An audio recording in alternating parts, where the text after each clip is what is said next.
ಮಣಿಪಾಲದ ಬಳಿ ಕಂದಕಕ್ಕೆ ಶಾಲಾ ವಾಹನ ಉರುಳಿ ಬಿದ್ದಿದೆ ಎನ್ನುವಂತಹ ಸುದ್ದಿ.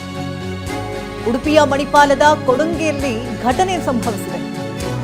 7 ಪುಟ್ಟ ಮಕ್ಕಳಿಗೆ ಸಣ್ಣ ಗಾಯಗಳಾಗಿದ್ದು ಓರ್ವ ಮಗುವಿಗೆ ಪೆಟ್ಟಾಗಿದೆ ಅಂತ ಹೇಳಲಾಗ್ತಿದೆ. ಗಾಯಾಳು ಮಗುವನ್ನ ಈಗ ಆಸ್ಪತ್ರೆಗೆ ದಾಖಲು ಮಾಡಿ ಚಿಕಿತ್ಸೆಯನ್ನ ನೀಡಲಾಗ್ತಾ ಇದೆ. ಚಾಲಕನ ನಿಯಂತ್ರಣ ತಪ್ಪಿ ಕಂದಕಕ್ಕೆ ಮಗುಚಿ ಬಿದ್ದಿದೆ ಶಾಲಾ ವಾಹನ. ಮಣಿಪಾಲದ ಕ್ರೆಸ್ಟ್ ಸ್ಕೂಲ್ಗೆ ಸೇರಿದಂತ ಬಸ್ ಇದು ಅಂತ ತಿಳಿದು ಬರ್ತಾ ಇದ್ದು, ರಸ್ತೆಯ ಇನ್ನೊಂದು ಬದಿ ಮಕ್ಕಳು ನಿಂತಿದ್ದವರು ಪಾರಾಗಿದ್ದಾರೆ ಅಂತ ತಿಳಿದು ಬರ್ತಾ ಇದೆ. ಮಣಿಪಾಲದ ಬಳಿ ಕಂದಕಕ್ಕೆ ಶಾಲಾ ವಾಹನ ಉರುಳಿ ಬಿದ್ದಂತಹ ಪರಿಣಾಮವಾಗಿ 7 ಮಕ್ಕಳಿಗೆ ಸಣ್ಣ ಪುಟ್ಟ ಗಾಯಗಳಾಗಿದ್ದು, ಒಂದು ಪುಟ್ಟ ಮಗುವಿಗೆ ಹೆಚ್ಚಿನದಾಗಿ ಪೆಟ್ಟಾಗಿದೆ. ಆ ಮಗುವನ್ನ ಆಸ್ಪತ್ರೆಗೆ ದಾಖಲು ಮಾಡಲಾಗಿದೆ. ಗಾಯಾಳು ಮಗುವನ್ನ ಈಗ ಆಸ್ಪತ್ರೆಗೆ ದಾಖಲಿಸಲಾಗಿದೆ. ಈ ಗಮನಿಸ್ತಾ ಇರಬಹುದು ದೃಶ್ಯಗಳಲ್ಲಿ ಕೂಡ ನೀವು. ಚಾಲಕನ ನಿಯಂತ್ರಣ ತಪ್ಪಿದ ಪರಿಣಾಮವಾಗಿ ಪಕ್ಕದ ಕಂದಕಕ್ಕೆ ಶಾಲಾ ವಾಹನ ಮಗುಚಿ ಬಿದ್ದಿದೆ. ಅದೃಷ್ಟವಶಾತ್ ಎಲ್ಲ ಮಕ್ಕಳು ಕೂಡ ಸೇಫ್ ಆಗಿದ್ದಾರೆ. ಸ್ವಲ್ಪ ಹೆಚ್ಚು ಕಡಿಮೆ ಆಗಿದ್ರು ಮಕ್ಕಳ ಜೀವಕ್ಕೆ ಕಂಟಕವಾಗ್ತಾ ಇತ್ತು. ಹೇಗಾಗಿದೆ ಈ ಘಟನೆ, ಏನು ಎತ್ತ ಅನ್ನೋದ್ರ ಬಗ್ಗೆ ಇನ್ನಷ್ಟೇ ಮಾಹಿತಿಗಳು ಲಭ್ಯವಾಗಬೇಕಾಗಿದೆ. ಸದ್ಯಕ್ಕೆ ಸಿಗ್ತಾ ಇರುವಂತಹ ಮಾಹಿತಿ ಪ್ರಕಾರ ಚಾಲಕನ ನಿಯಂತ್ರಣ ತಪ್ಪಿದ ಪರಿಣಾಮವಾಗಿ ಈ ಬಸ್ ಕಂದಕಕ್ಕೆ ಉರುಳಿದೆ. ಇನ್ನು ಬಸ್ನ ಒಳಭಾಗದಲ್ಲಿ ಎಷ್ಟು ಮಕ್ಕಳಿದ್ರು ಅದ್ರ ಬಗ್ಗೆ ಇನ್ನಷ್ಟು ಡೀಟೇಲ್ಸ್ಗಳು ಗೊತ್ತಾಗಬೇಕಾಗಿದೆ. 7 ಮಕ್ಕಳಿಗೆ ತರಚಿದಂತಹ ಗಾಯಗಳಾಗಿದೆ. ಒಂದು ಮಗುವಿಗೆ ಹೆಚ್ಚಿನದಾಗಿ ಪೆಟ್ಟಾಗಿರೋದ್ರಿಂದಾಗಿ ಮಗುವನ್ನ ಆಸ್ಪತ್ರೆಗೆ ದಾಖಲು ಮಾಡಲಾಗಿದೆ.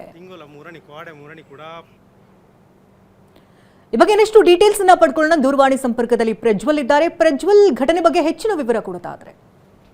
ಶಕುಂತಲ, ಈ ಒಂದು ಘಟನೆ ನಡೆದಿರುವಂತದ್ದು ಉಡುಪಿ ನಗರದ ಹೊರವಲಯ ಆಗಿರುವಂತಹ ಮಣಿಪಾಲದ ಸಮೀಪದ ಪರ್ಕಳದ ಕೊಡಂಗೆಯಲ್ಲಿ ಈ ಒಂದು ಘಟನೆ ನಡೆದಿರುವಂತದ್ದು. ಬೆಳಿಗ್ಗೆ ಮಕ್ಕಳನ್ನ ಶಾಲೆಗೆ ಕರೆದುಕೊಂಡು ಹೋಗುವ ಸಂದರ್ಭದಲ್ಲಿ ಈ ಒಂದು ಬಸ್ ಪ್ರತಿನಿತ್ಯ ಅದೇ ಒಂದು ರಸ್ತೆಯ ಮೂಲಕ ಬರುತ್ತೆ. ಆ ಒಂದು ಸಂದರ್ಭದಲ್ಲಿ ಚಾಲಕನ ನಿಯಂತ್ರಣ ತಪ್ಪಿ ಇಂದು ಬೆಳಿಗ್ಗೆ ಈ ಒಂದು ಕೊಡಂಗೆ ಬಳಿ ಈ ಒಂದು ಘಟನೆ ನಡೆದಿರುವಂತದ್ದು. ಘಟನೆಯಲ್ಲಿ ಸುಮಾರು 6 ಜನರಿಗೆ ಒಂದು ಸಣ್ಣ ಪುಟ್ಟ ಗಾಯ ಆದರೆ ಒಬ್ಬರಿಗೆ ಗಂಭೀರ ಗಾಯ ಆಗಿರುವಂತದ್ದು, ಮತ್ತಿಬ್ಬರಿಗೂ ಕೂಡ ಗಾಯ ಆಗಿದೆ ಎಂಬ ಮಾಹಿತಿ ಲಭ್ಯವಾಗಿರುವಂತದ್ದು. ತಕ್ಷಣ ಅಲ್ಲಿದ್ದಂತ ಸ್ಥಳೀಯರೇನಿದ್ದಾರೆ ಅವರನ್ನ ಆಸ್ಪತ್ರೆಗೆ ದಾಖಲಿಸುವಂತ ಕೆಲಸವನ್ನ ಮಾಡ್ತಿರುವಂತದ್ದು.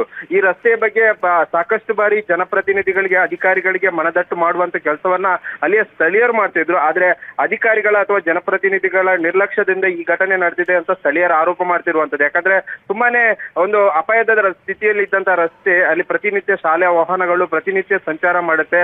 ಅದಕ್ಕೆ ಒಂದು ತಡೆಬೇಲಿಯನ್ನಾದ್ರೂ ಹಾಕಿ ಎಂಬ ಆಗ್ರಹವನ್ನ ಪ್ರತಿನಿತ್ಯ ಮಾಡಲಾಗಿತ್ತು. ಆದ್ರೆ ಇವತ್ತು ಈ ಒಂದು ಘಟನೆ ನಡೆದ್ರ ಬಳಿಕಾದ್ರೂ ಅಲ್ಲಿಯ ಜನಪ್ರತಿನಿಧಿಗಳು ಎಚ್ಚೆತ್ಕೊಳ್ತಾರೆ ಎಂಬುದನ್ನ ಕಾದ್ ನೋಡ್ಬೇಕಾಗಿರುವಂತದ್ದು. ಯಾಕಂದ್ರೆ ಈ ಒಂದು ಘಟನೆ ಅಲ್ಲಿ ಹೊರಡ್ಬೇಕಾದ್ರೆ ನೋಡಿದ್ರೆ ನಿಜಕ್ಕೂ ಭಯ ಆಗ್ತದೆ.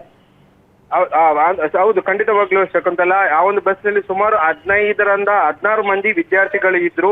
ಅಂದ್ರೆ ಇನ್ನೂ ಕೂಡ ಪಿಕಪ್ ಮಾಡ್ಲಿಕ್ಕಿತ್ತು, ಅಂದ್ರೆ ವಿದ್ಯಾರ್ಥಿಗಳನ್ನ ಶಾಲೆಗೆ ಕರೆದುಕೊಂಡು ಹೋಗ್ಲಿಕ್ಕಿತ್ತು.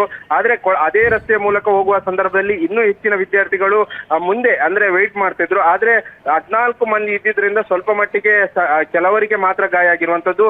ಇನ್ನು ರಿಟರ್ನ್ ಬಸ್ ಬರುವ ಸಂದರ್ಭದಲ್ಲಿ ಏನಾದ್ರೂ ಈ ಒಂದು ಘಟನೆ ಸಂಭವಿಸಿದ್ರೆ ಮತ್ತಷ್ಟು ಮಂದಿ ವಿದ್ಯಾರ್ಥಿಗಳಿಗೆ ಗಾಯ ಆಗುವ ಸಂಭವ ಇತ್ತು ಅಂತಾನೆ ಹೇಳ್ಬೋದು ಶಕುಂತಳ. ಧನ್ಯವಾದ ಪ್ರಜ್ವಲ್, ತಮ್ಮೆಲ್ಲ ಡೀಟೇಲ್ಸ್ಗಾಗಿ.